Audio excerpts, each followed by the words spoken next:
Mr. Speaker, I rise in strong support of the American Supercomputing Leadership Act, H.R. 2495, and I want to commend Mr. Holtren, Ms. Bonamici, and our chairman for their support of this great legislation.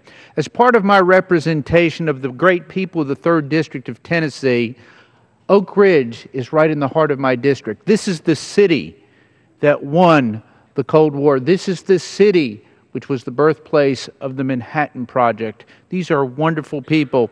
And in that city sits the Oak Ridge National Laboratory, I believe one of the premier national labs in a great national lab system.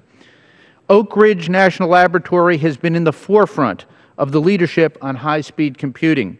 And I also want to commend our lab director, Dr. Tom Mason, for leading the way in supercomputing. His great successes in upgrading our computing facilities and working with the other Department of Energy labs has been critical for the greater good of our nation. As my colleagues have already articulated, exascale is the next level. Right now we're at a level called petaflops. Exascale is the next level. Ladies and gentlemen, a short time ago, the United States was #1. During my tenure in Congress a couple of years ago, #1 in the world in supercomputing. I want to maintain that we move forward and become #1 again. We cannot let the Chinese or any other nation lead us in this fight or beat us in this fight. It is critically important. Why is exascale and supercomputing very important? I've actually seen these roomfuls of computers. It is critically important to our economic security as a nation.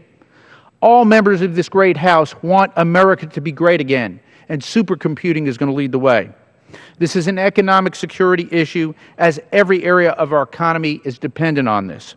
Banking, manufacturing, healthcare, commerce, and communication are all critically dependent on supercomputing.